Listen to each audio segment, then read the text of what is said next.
Good evening, everyone, and welcome to one of our session zeros for Old Gods of Appalachia, a family story. We're going to be meeting the first of four going into our story. And before we get started, family, as defined, is a group of parents and children living together as a unit, sometimes even descending from a single common ancestor. There's no mention of joy. There's no mention of camaraderie. There's no mention of love. With the world racing towards enlightenment, whoever has time for any of that anymore? Expansion, industrialization, and a new century bursting with opportunity at every turn. Or so that's the promise. Family. The word carries different significance for everyone. And when one family has struggled with loss and heartbreak, and worse, what could family mean to them? Not just as a group, but as individuals. Love is not in question here. Everyone in this family loves one another, at least publicly. But what if there was more secrets in the shadows?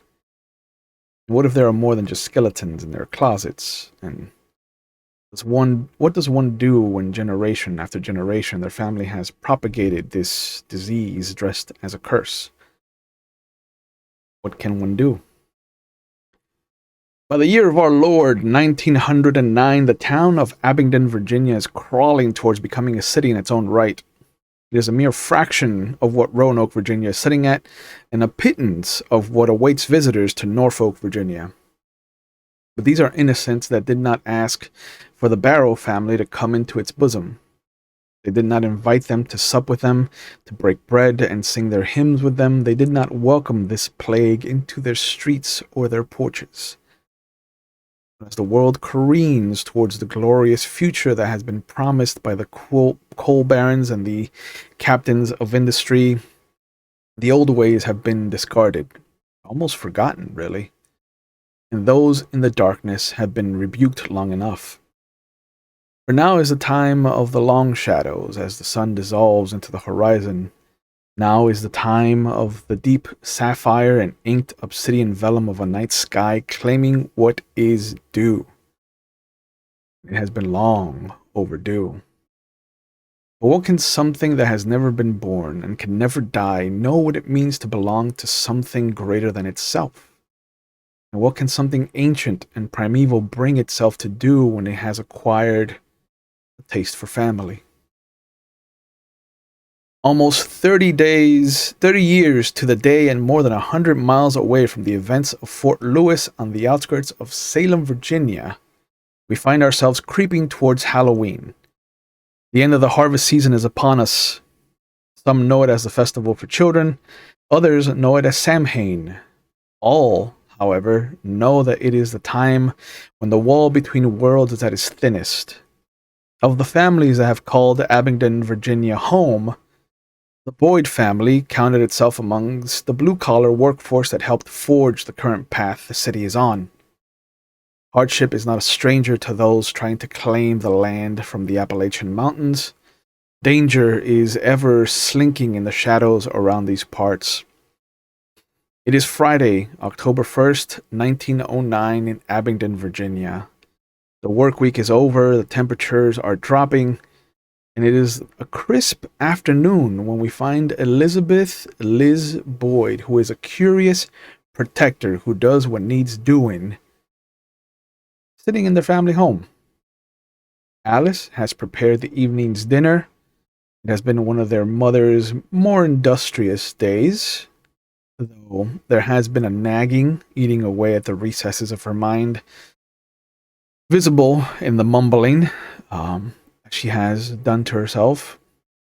And as the sun begins to drag itself down under the Appalachians to the west, an unspoken fear manifests itself in the form of one Deputy Brandon Johnston, as he has come to collect Liz as clandestinely as possible.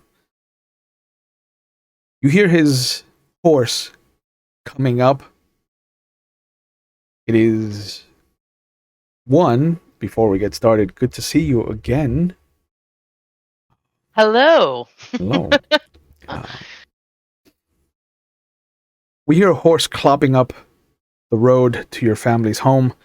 At the gate, you'll see the familiar kind of pinto coloring, brown and white of the horse, that one of the horses at least at the sheriff's department. And Brandon hops down. He's got a little bit of a 3 o'clock shadow, the bushiest of mustaches a young man like him can muster up on his face. It's almost like a caterpillar tried to crawl into his nose but died halfway up. Okay. On either side of his nostrils. He is tickled pink that he has managed to grow a mustache, since it seems like his father has always been a barren facial hair of a man. The uniform is a little bit big on him. Clearly, it was not tailored for him.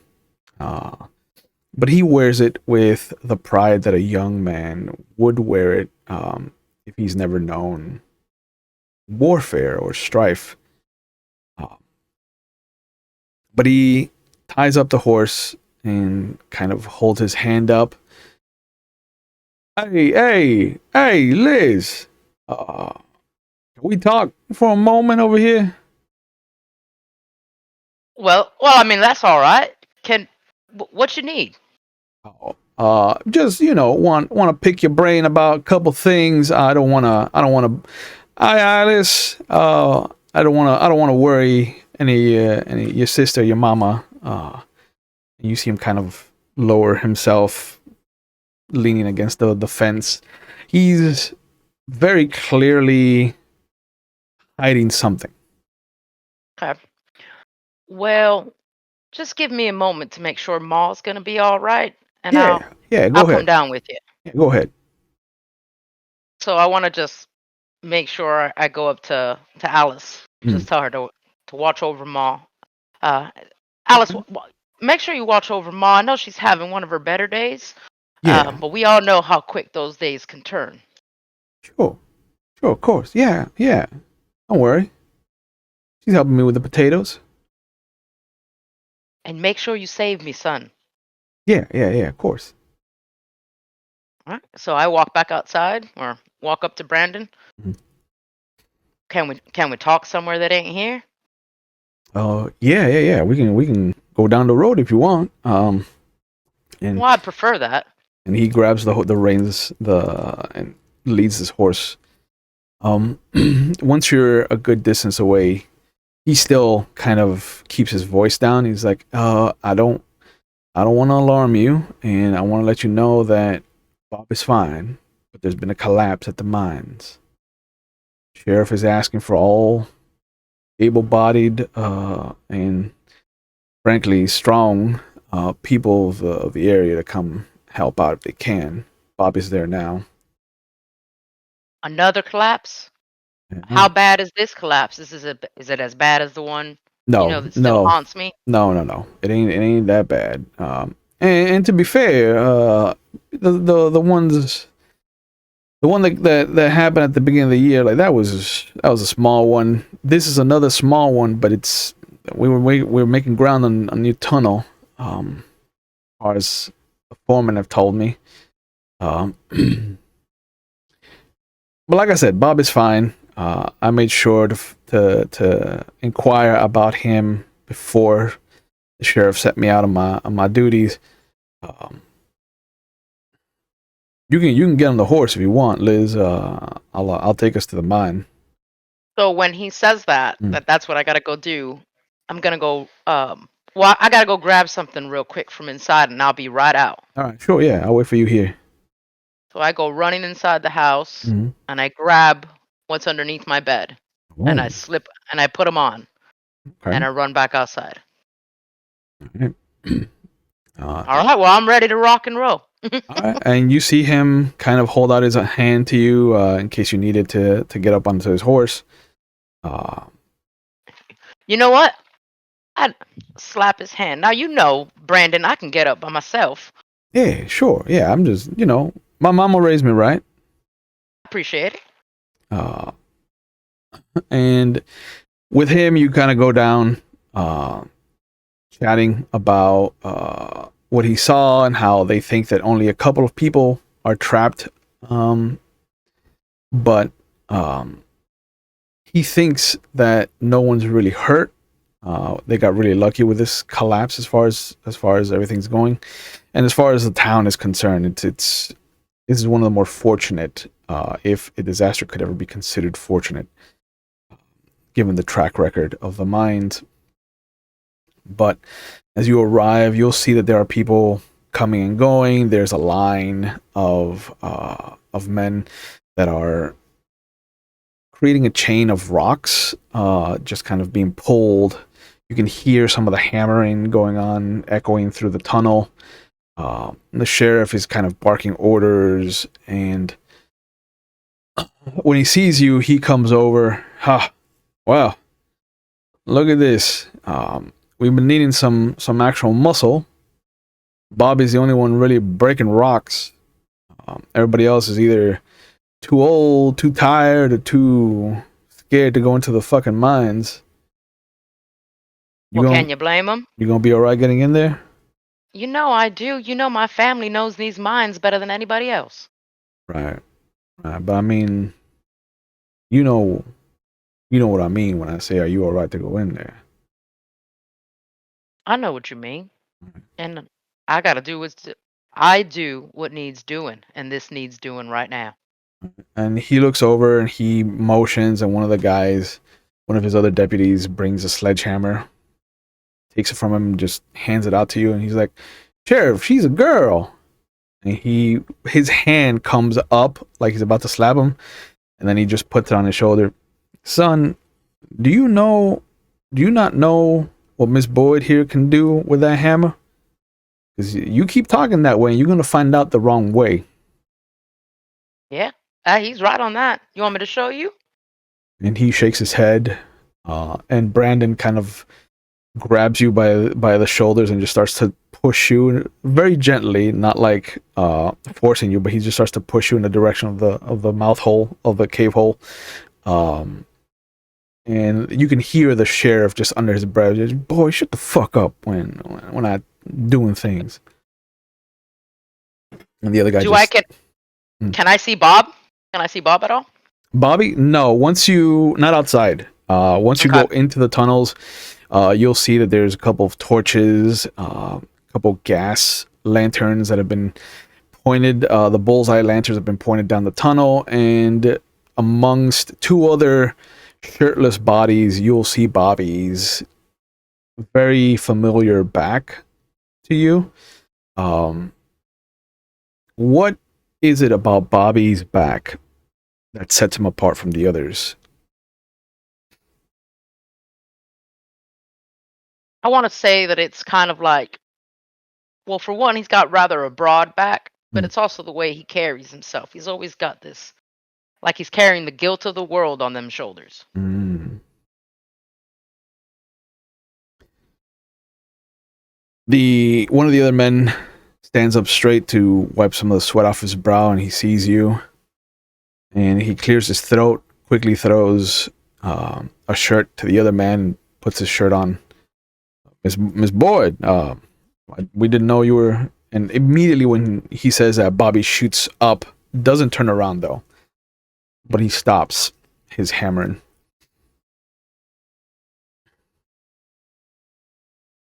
Well, Bobby, aren't you going to say something?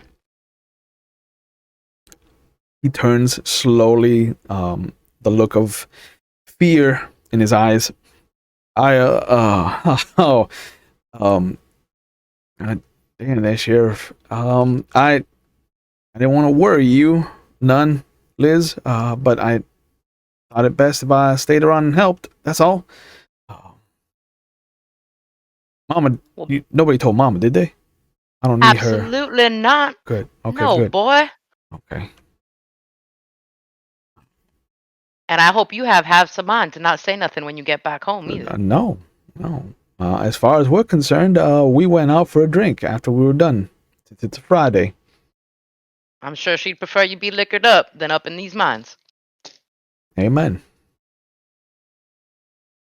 So now keep working. We got to get these people out. All right. And for the next hour, hour and a half, you hammer away, and you finally see the semblance of fingers kind of uh, helping from the other side to pull away rocks, and there are indeed two men on the other side of the rock wall that came down that you saved. And it is you can feel how happy everyone is that uh, nothing happened to these people.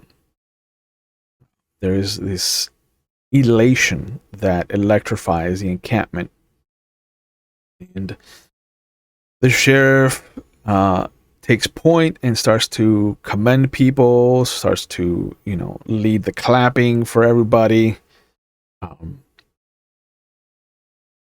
But it's very quickly kind of like done and over with, and he ushers everyone away. It's as people are leaving that you notice off to the side, whinnying as Brandon and Bobby kind of finish talking to each other. It sounds like Bobby's chastising him for going and getting you. But Brandon assures him that it wasn't his first idea, and that the sheriff had more control over that than anything else. But it's when they're finishing up that you hear a couple of horses whinny to the side that you didn't notice before, and there is this almost cherry black carriage. Beautiful, fantastic design. The coachman is not sitting, but rather standing by the door to it. Almost pristine in his appearance, given where you are and how everybody's just kind of caked up in dirt and dust. This man, maybe less than 200 yards from the cave mouth, doesn't look like he's seen dust in his life. His uniform is pristine. The lines are crisp.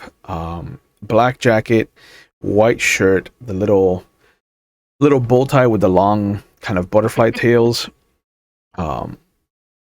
Gray hair, streaks of white, just kind of pulled back, barely long enough to kind of touch the bottom of his neck, but it is very clearly not clean and short. Like, he is allowed to have a style.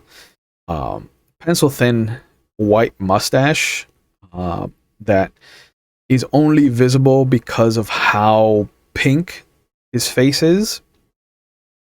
He looks like he's in a constant state of embarrassment, but he is standing perfectly still like a totem pole, and just kind of arms one on top of the other in front of him by his navel, just ready to act at a moment's notice. And as you see him, you see the curtain on the carriage door just kind of slowly close. But it looks like somebody was inside watching. And as you feel yourself take that first step towards the carriage, Bobby's hand comes up around your waist. All right, come on. We gotta get home before Mama freaks out. Now hold on just a second. Hmm. Don't you want to know what that is? That? No, I don't. I know what that is. Well, what's that? And he will pull himself in front of you, almost like he doesn't want to let whoever's in the carriage see him talking about them. But you get the same hushed tones that you got from Brandon when he came to pick you up. He's just like, that's the Barrow carriage. That's the family that one of the families that owns the fucking mines. Use my French. What are they doing around here? Didn't see them pushing no rock or shoveling nothing. You ain't gonna see them pushing nothing except papers. Hmm. Come I on. try to peek around Bobby. Yeah, and he tries to continue to pull you away. He's just like, you ain't gonna see anything like a shooting star or anything come out of that carriage. Well, how you know who's in there, Bobby, if you don't even walk up to the carriage to find out? Ain't nobody in town have something that macabre except the Barrows. Come on. Don't let them catch you speaking spying on them. Hmm. Well, all right then, Bobby. Why don't you go on and get on home? I'll be right behind you. Oh no, I know that tone of voice. I know what right behind me means. You are not gonna be right behind me. Come on.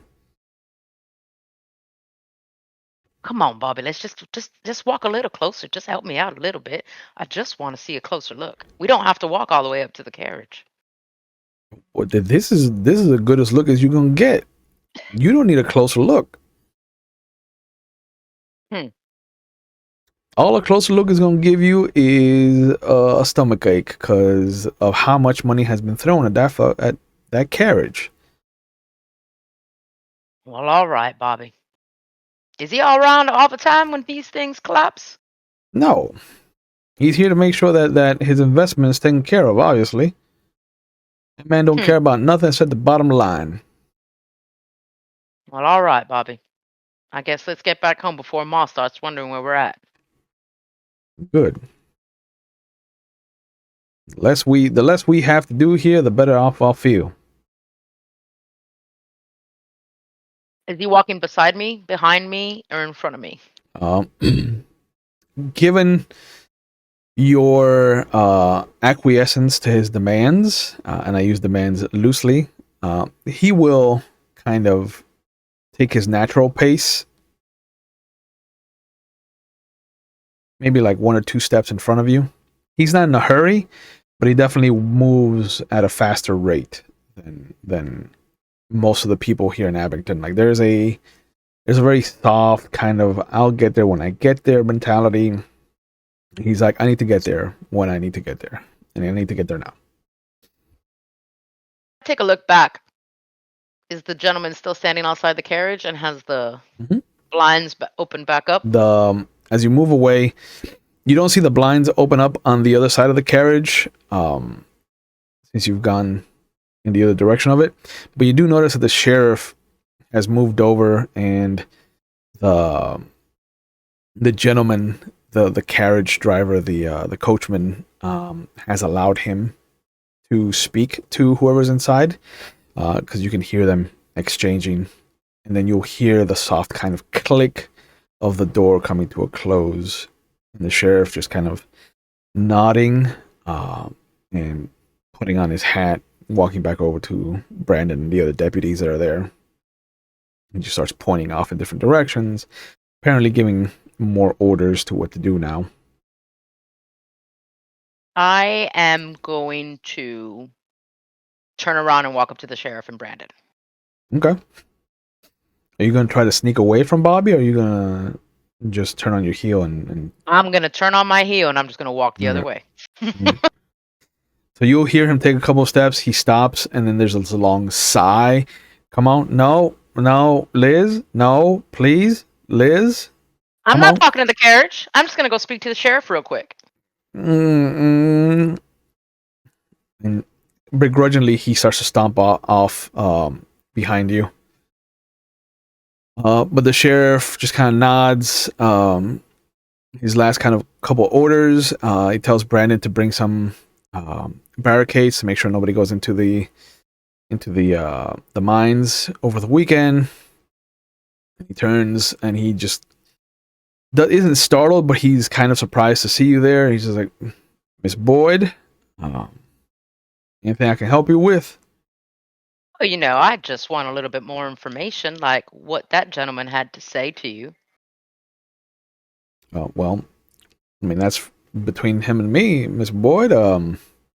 That man owns the mine, so whatever it is about his property. Are you reopening in the mines on Monday? It should be. All right. I don't want Bobby in there come Monday. That's not my call to make, Miss Boyd. And Bobby behind you is like, yeah, I'll be here if I'm needed. And I turn around and I go, no, you ain't, boy. Not on Monday. And the sheriff takes his hat off. Now, Miss Boyd, I don't want to get involved in any Then family don't. business. All right, noted. You have a good day then, Bobby. He starts to walk away. Brandon's just kind of standing there watching the whole situation. And Bobby slides around in front of you. Now come on. You know that we need this money. And I know we need money, Mhm. but we can get it in another way. And you're not coming to this mine on Monday after it's just collapsed like this and we don't know what happened. It's the first time since the beginning of the year. And did you not? I know you don't need me to remind you about what happened to Daddy. I understand. And that it's been, years of advancement. We don't know how this happened, but it was an accident. Well, let's find out first. Now let's get back home. You should be hungry. I am, actually. And you hear his stomach growling. All right, get on now. Oh, come on. And he reaches out his hand towards you. I take it. And at this point, he now slows down and makes sure, like he has a vice grip on your hand at this point. Yeah, you don't trust me now. Yeah. But you notice that the carriage doesn't go anywhere. The coachman kind of stands there at the door, almost like not to the side anymore. Like now he is standing in front of the actual door and he is watching everything like a hawk, it looks like. He's watching the deputies kind of bring over the barricades. He's watching what the sheriff is doing. And there's a moment where he looks in your direction, but it doesn't look like he's looking at you. It's almost as if he's gauging Bobby. I don't like that. Mm. I wanna just size him from a distance. Okay. I just wanna. If this existed back then, I would like to do that. Sure. Actually, no. I'm gonna stare him down, and then I'm gonna wink, and I'll turn back around and keep walking with Bobby. Okay. Once you get down to the other side of the city where you live in, and once you can see the street leading to your house, like he'll finally let go and take his usual pace and start to speed up as he gets towards the fence to your property and doesn't even open it, just kind of vaults it. He goes, Alice, what smells so good? And she comes running out, jumps into his chest. And what do you feel? Like, how do you picture the street leading up to your family's home? Are there other estates? Are there other homes and properties along the road? There are, but they're pretty far apart from one another. Okay. So, like I can see my neighbor's house in the distance. Mm-hmm. One on either side? It's one on either side. Right. There's one on either side, but there's a ways away. Okay. And so, yeah, it almost feels very country-like in that aspect, where everything's kind of far away. I can see when the porch light's on, Mm-hmm. or How is it across the street? Is it still wild and untamed land, or right in front? It's untamed land right now. Okay, so nobody's claimed it yet. Not yet. You get to the fence. You get to the little gate, and from the tree line, you just hear, "Hey."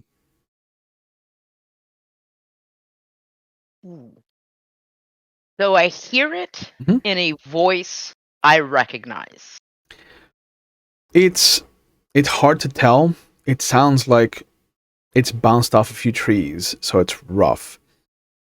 It has a familiarity to it, but it's not jumping at you immediately. All right, so I want to turn around Mm. and I want to take about 2 steps forward. I don't want to get up to the edge of the trees. Okay. I just want to get about 2 steps forward. You hear And I something rustle in the distance. Is that you, Charlie? No answer. I take one more step forward. Can I see any more into the forest at all? To the trees? Let's have you make a roll. Ooh, yay. What roll? What So, dice? so it's gonna be a D20. Yay. The system is based off of D20s mostly.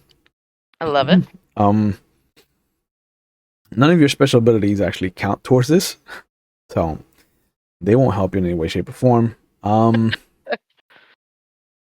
Your area of knowledge is mining, but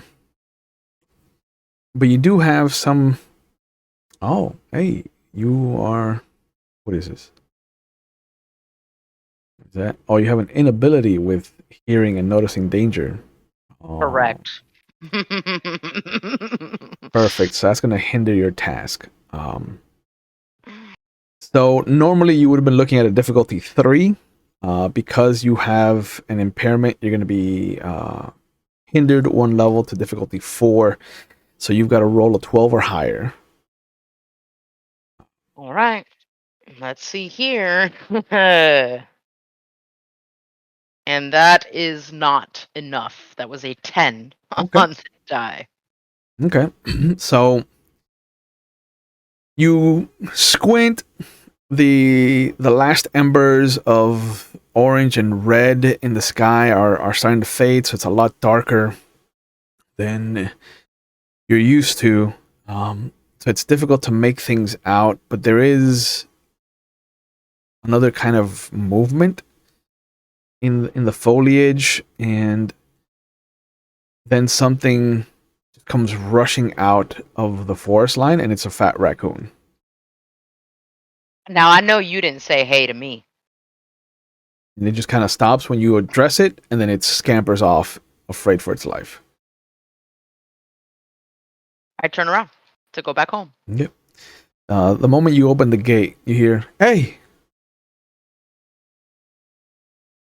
I turn back around. Now, let me tell you something. I don't like doing the same thing twice. Is that you, Charlie? I'm really not in the mood. No answer. Is there anything on the floor near me, like a rock? There is. Yeah, there's a few rocks. I'd like to throw one into the forest. You got it. Okay. It goes flying in.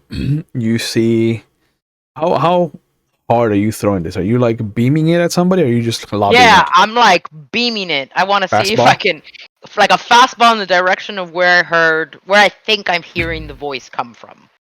All right. The rock goes flying into the tree line, and there is a heavy thunk as it hits a tree, and then you hear the eventual thump as it lands on the floor. Right after, nothing moves. Everything becomes really still. The breeze even stops, and all you feel is that dipping temperature, that low 60s creeping up underneath your shirts, up your pant legs. It's All right, quiet. I'm gonna go inside my house. Okay. I'm gonna get my pack, and I'm gonna go back outside. Okay. So I'm gonna go grab my bag. Bobby sees you coming back out, and he's like, "Hey, where you going?" Hey, it's Friday night, boy. Gonna go get liquored up. What? And you're taking your gun with you? Isn't it in my bag? Can he see that I'm putting my gun on me? I mean, it's a shotgun. I guess. You know? Hold on. Yeah. Well, this is just to scare the Parker boy. Make sure he acts right tonight. Like the hatchet, you can hide in your pack, but the shotgun, I'm like, it's slung over my yeah, body. yeah, like Well, straight up and down on the side of your pack. it's just for the Parker boy. Make sure he knows not to mess with me tonight. Is he giving you problems? Do I need to go have a talk with No, him? no, Bobby. Don't worry about it. I promise you, I've got it handled. All right, because I can do some talking. We know.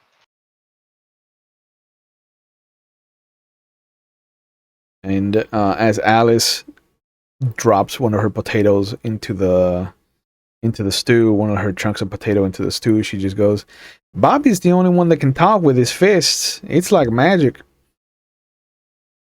Yeah, I know. And you know what? One of these days, magic's gonna blow up right in his face.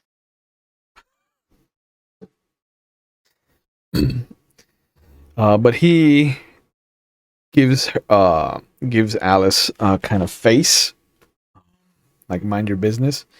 But he picks up another potato and starts to skin it, starts to peel it. Now listen, if he gives you problems, you come straight home and you let me know.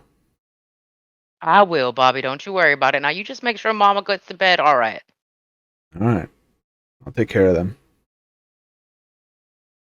I make my way outside. Okay. The light has all but left the sky.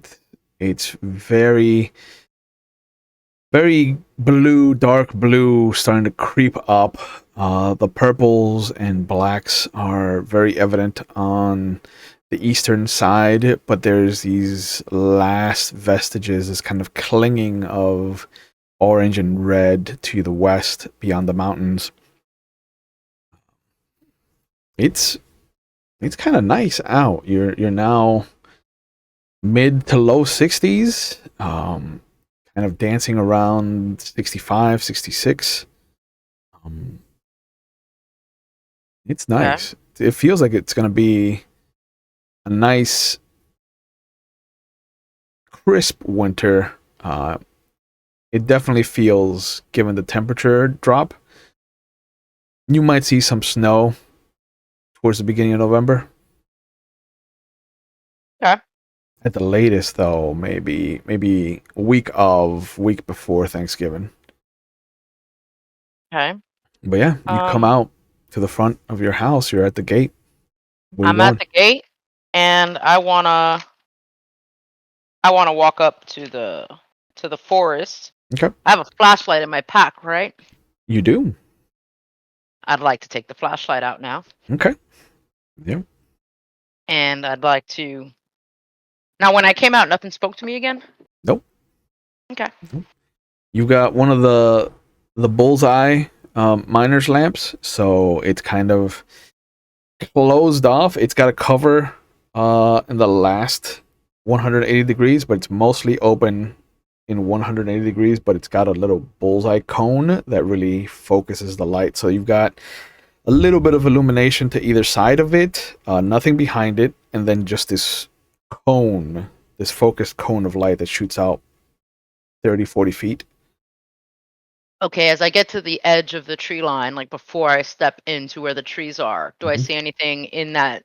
And I want to say that I like bring it back and forth, Yeah. so that I get a full view of what's directly in front of me for the 40 feet. Yeah. You scan the tree line and you don't hear anything. You don't see anything rustling. But there's something odd about the quiet.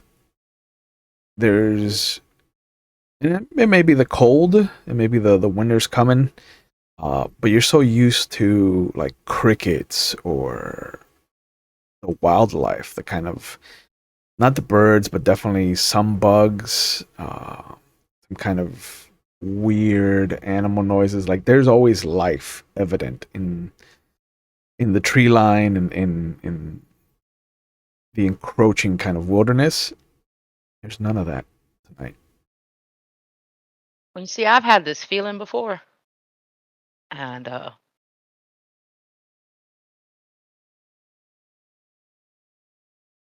want to take about 5 steps into the forest, Okay. and so I'm going to take about 5 steps in. Charlie, I swear, if this is you, that's it. We're done. Charlie? A little bit further down, right as you're about to turn back, you hear, "Hey!" Now, Charlie, I'm gonna need a little bit more than just hey now. I've done heard it 3 times. Charlie! Charlie, is that you? Come on. I take two more steps forward. You just hear, "Come on." Oh, where am I coming to? Why don't you come to me? You start to hear the crackle of fire, but you don't see anything. It starts to smell of smoked meat. If this is some kind of idea of some really romantic dinner you trying to take me out to in the middle of the forest, it's a bad idea. That does smell good. Hey! I walk towards the voice. I don't say anything back. I just walk towards it. Okay. You go maybe 30 feet to where the voice should be. There's nothing. There's just discarded remnants of what looks to be an orange? Like Tangerine, fresh? maybe? No, Like fresh? maybe a day or two old. It's got some bugs kind of swarming around them, but it doesn't look like it was peeled by a human. It doesn't look like it was pulled apart by human hands. It's very jagged, ripped apart. Hmm.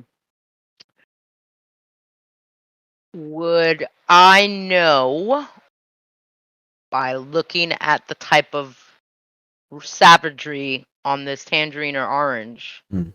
Would I know what kind of an animal might have been snacking around?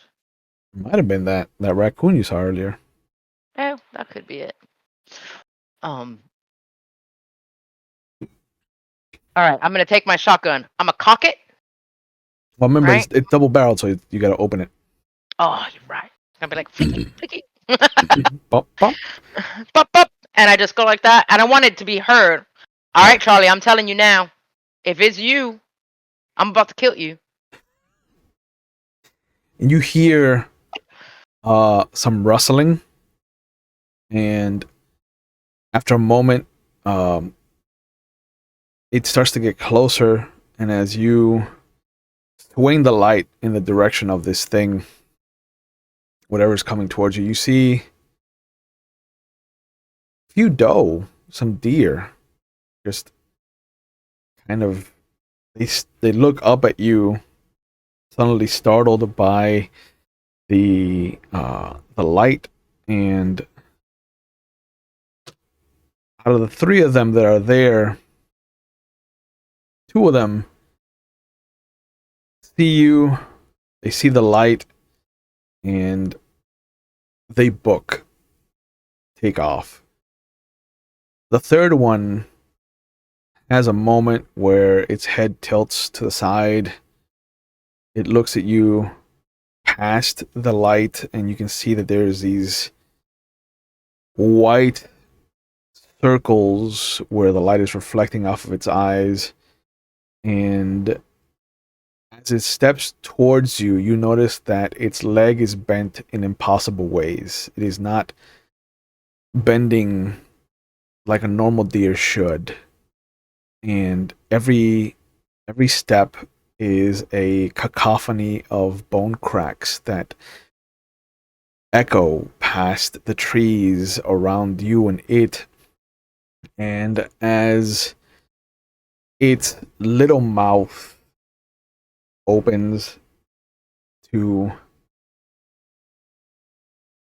show you its maw, you hear a popping noise as the jaw dislocates and this mouth opens. The jaw grows inhumanly large, to the size of easily storing 2 watermelons. And its long tongue just kind of rolls down and out, and there is this slopping noise as it smacks onto the bottom of its mouth, and the dripping of black tar comes out of its tip of its tongue, and it just grunts this monstrous tone at you. If you could roll for initiative, please, that would be I was fantastic. gonna say because I would really like to shoot it. Like to shoot it. All right, here we go. Yeah. So you have an inability with your initiative. So that's going to be That I do. hindered. On that deer is difficulty 3. It's a tier 3 challenge. Okay. So normally your difficulty would be, your target number would be 9, but it's hindered, so it goes up to 12. So if you can beat a 12, you'll go before it. I did not beat a 12. I was at an 11. Oh, man. So close. I was so close. So the deer's going to go first. Okay. And then we'll let Liz do something to it, hopefully. I hope so.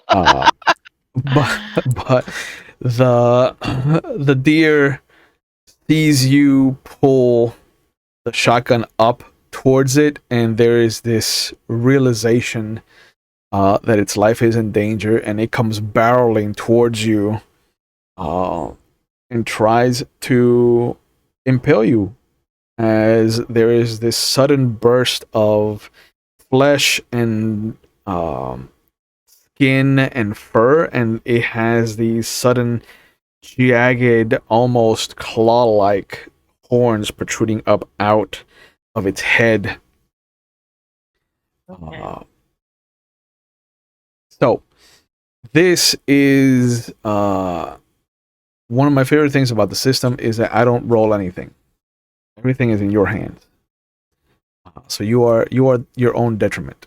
And given how your dice are rolling, you're going to take some damage. Sounds like it. Sounds like it. So would you like to try to avoid the attack, or do you want to just take it on the chin? I'd like to.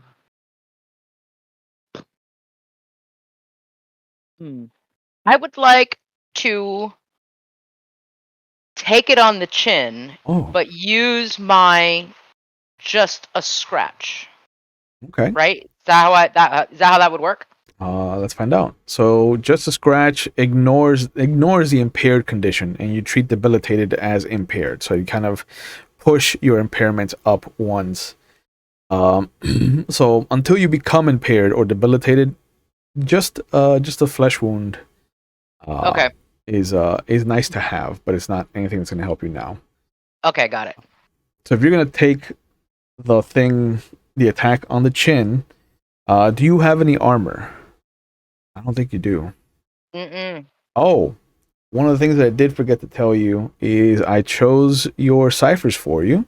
So those are in your pack as well. Ah, yes. So you have an acidity bag, which is on page 315. Oh, excuse me. At level 4. And you have a level 2 molasses taffy, which is on page 323.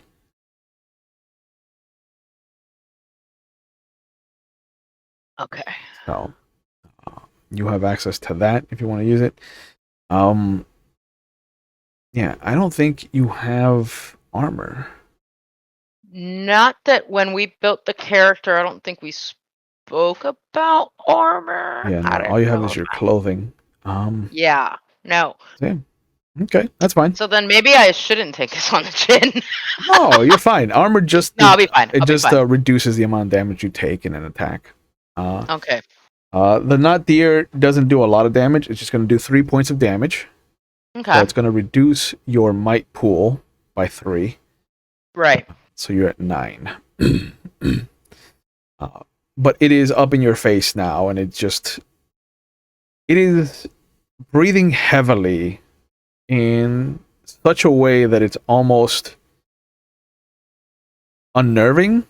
It is like an asthmatic gasping for air. Okay. I'm gonna shoot it in the face. Okay. With my shotgun. Sure. You are practiced with all kinds of weapons, but you're not trained in them, so you won't be hindered or helped. So it's just going to be a flat roll. Would you like to throw some speed from your pool to create a level of effort towards doing this? Because that will ease your attack. Okay. Yes. Yes, I do. All right. So the first level of effort costs you 3 points. So that'll bring you down to 9 speed as well. From 12. But you've eased your task by 1 level. So now, instead of a target of 9 for a challenge of 3, your challenge becomes 6. It becomes 2, so your target number is 6. So 6 or higher, and you shoot this thing in its face. I changed my dice, and I am glad that I did. Good. I got a 12. Nice. So that definitely hits it. Your shotgun is a medium weapon, so it does 4 points of damage to it. It has 1 level of armor, so it's only going to take 3 points. Okay. Okay. It lets out this clicking noise, even though its tongue is nowhere near the roof of its mouth. It's kind of reaching out towards you.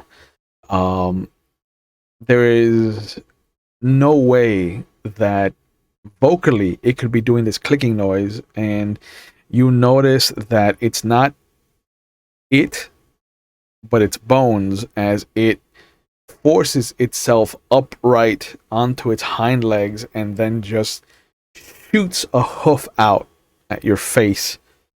You gonna take this on the chin again, or you gonna try? No, I'm gonna try to dodge this one. Okay. I'm gonna try to dodge this one. All right. I guess if you don't want to sustain yourself. It's a deer, and he's acting weird. I'm gonna try to move. That ain't no red deer. I'll tell you that right now. That ain't no red deer right there. Okay. So you don't have any defensive skills that I could see you throw at the task. So how do you want to try to avoid this? Is this going to be like you pushing yourself back? Are you going to try to like bob and weave? I kind of want to just move back at it as its hoof is kind of like trying to come at me. So I almost want to like a reflex back. Okay. So that'll be a speed test if you want to throw a level of effort at it. Otherwise, it will be a difficulty 3, which is target number of 9. No, I'm just gonna go for it then. I'm gonna try to roll 9. Good. Do it. All right, let's try. This is not the dice I wanted. All right, let's try this one. Woohoo! I know it doesn't matter here, but I got a nat 20. It does matter, actually. Oh, okay. Okay, well, I got a nat 20. One of the cool things about the system is that if you roll a natural 1, that lets me have a free GM intrusion, which is something that we can talk about when it comes time for that. But starting at 17, you do start to create a tiered level of critical successes. So for 20, you take no damage whatsoever, and because you get a bonus from the critical, I'll say that you are at a point where you not only move away to create distance from it, but you've also put a tree between you and it, so it has to really kind of come around to try and attack you again.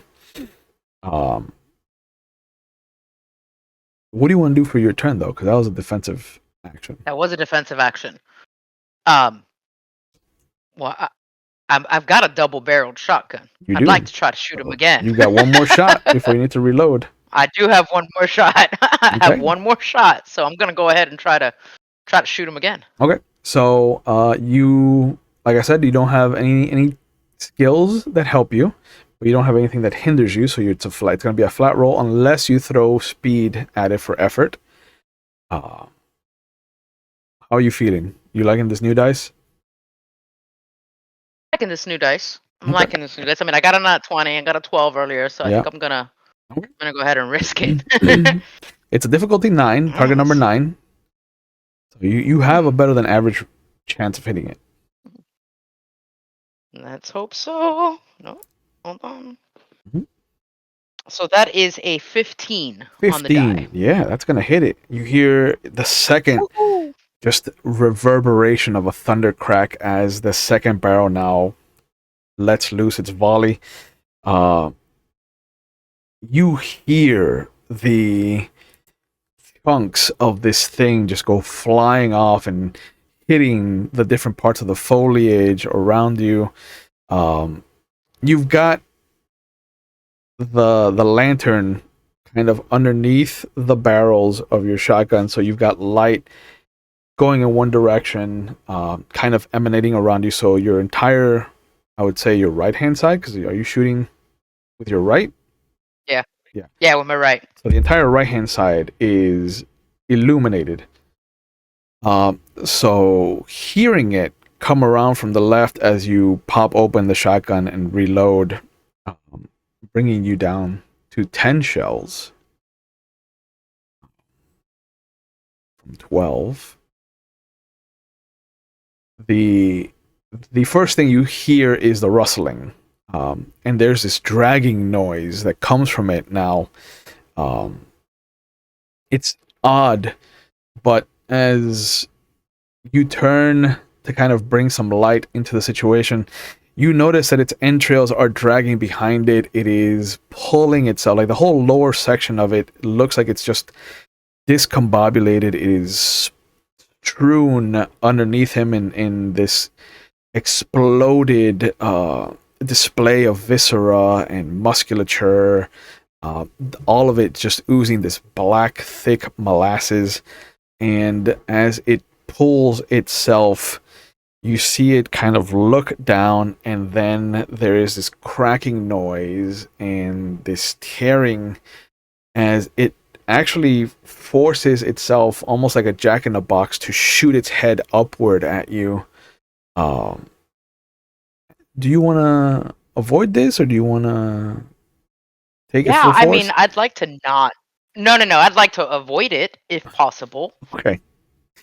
I mean, you took the first one, and you were like, "Yeah." I did because I felt like I was a little. Well, because I felt like I was a little surprised, right? I was thinking I was getting some in the forest, and then a deer came at me, and so that didn't work. Yeah.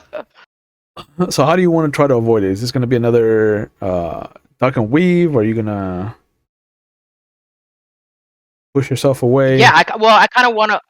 I kind of want to shove myself away from it. Okay. And keep distancing myself and actually getting myself closer, like to where I came from.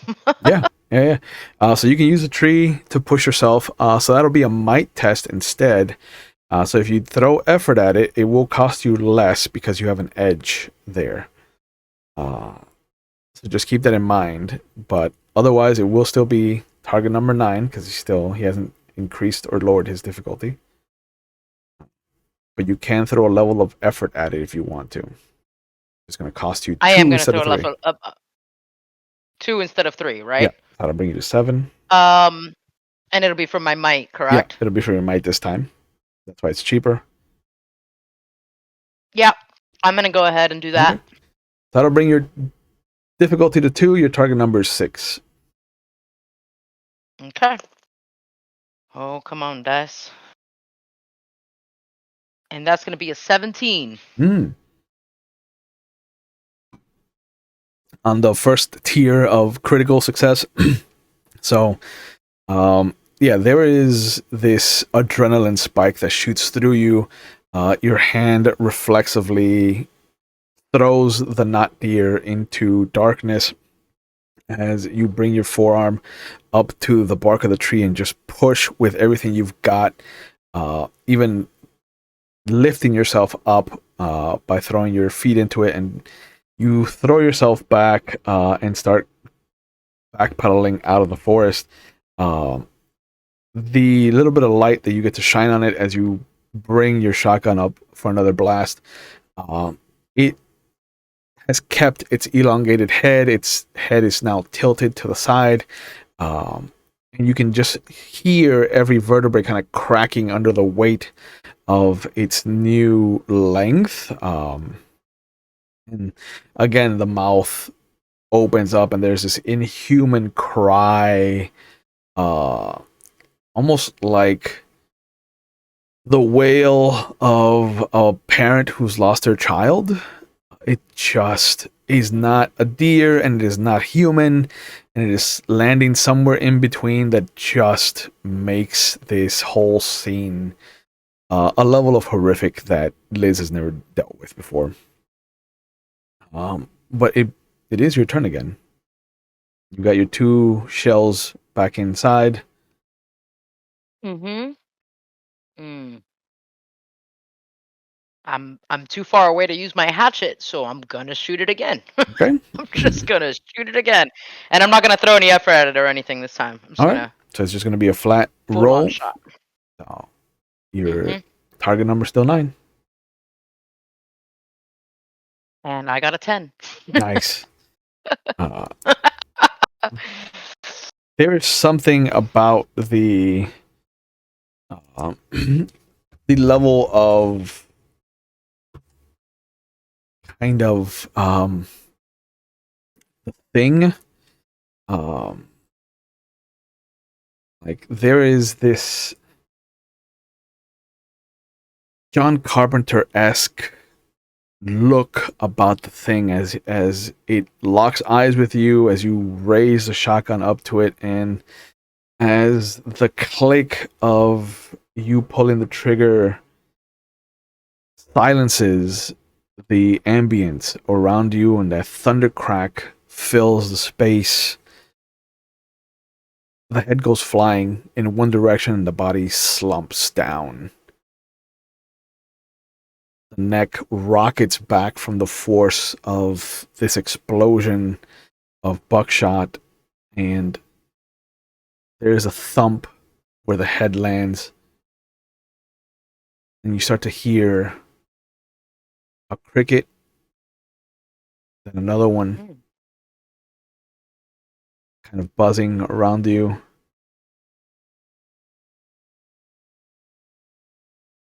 There's a breeze that suddenly comes through.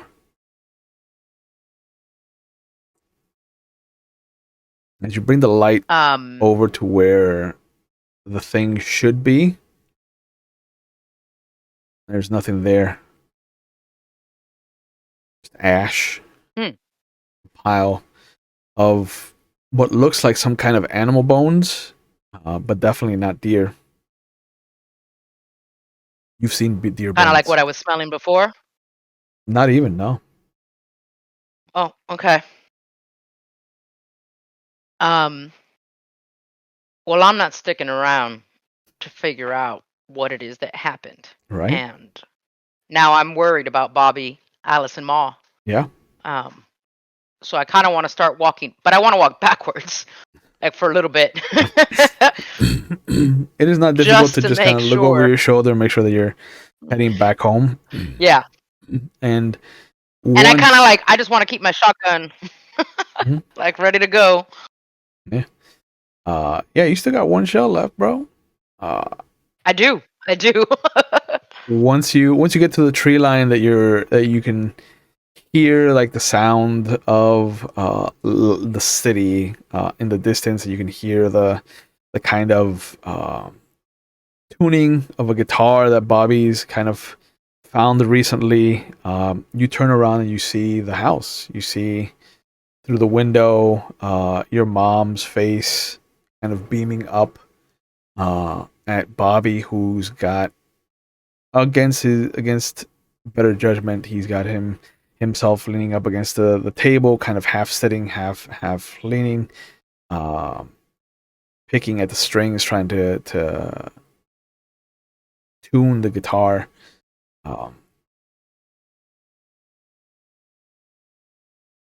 But it's the scene that you're used to.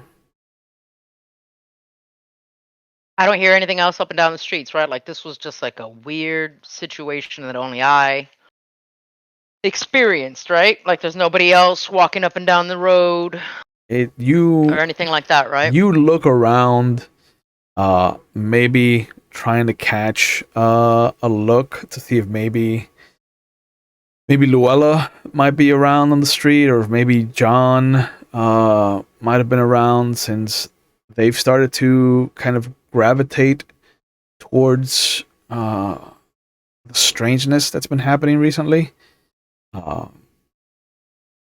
And as sure as you are that there's nothing in Luella's books about, astrologically speaking, about anything that these deer might belong to, and for all the faults that John Alden has by cracking his fingers and his neck at the most inopportune time, that would have been more welcome than the cracking of the bones that you heard coming from this thing. Either way, though, they're not around. It's just you outside of your house. And I make my way back to the mine. And at the moment you have 1 foot out of the tree line back on the actual road, you hear again, "Hey." This time you know whose voice it is. You haven't heard it in a long time, and that might have been why you didn't recognize it at first, but it's your dad. It's your pa's voice. Oh well. Oh.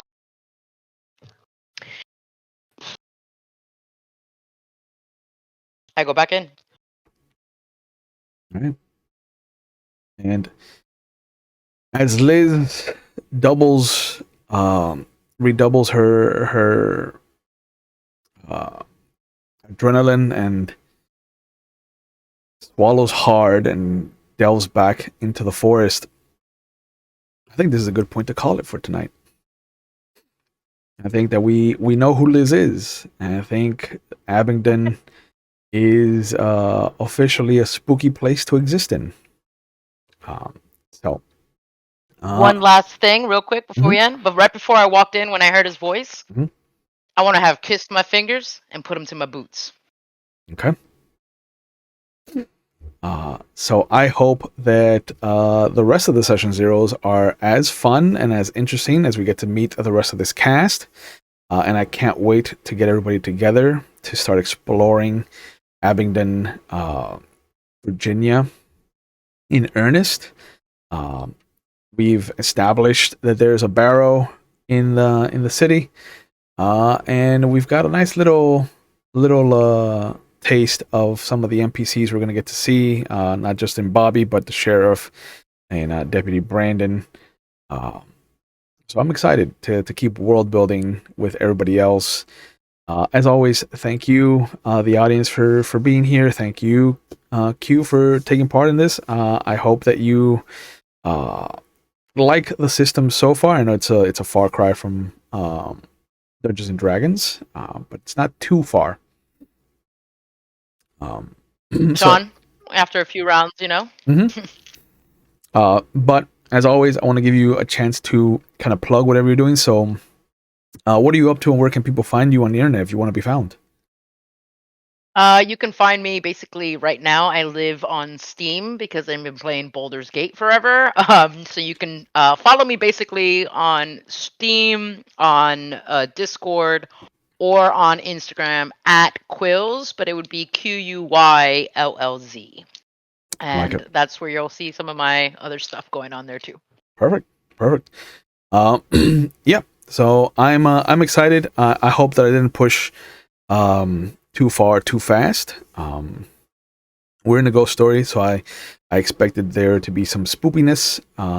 So it's only going to get incredibly more diverse and more frightening as we push the envelope of what is scary and what is psychologically harrowing. And with that, I want to remind everybody to please take care of themselves and to take care of each other.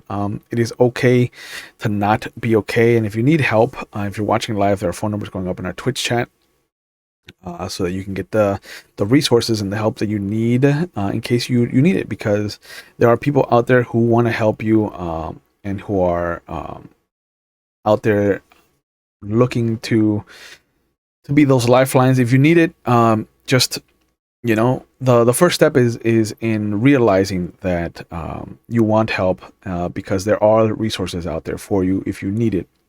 If you're not in the United States, or if you don't want to deal with phone calls or text messages, you can go to findthehelpline.com. It'll help you find resources in the area nearest you if you're outside the United States, or it'll help you find resources in the United States that are more text based or computer based if you don't want to deal with phones.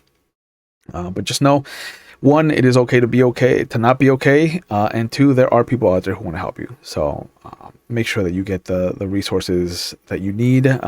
They'll be in the description box if you're watching on YouTube later.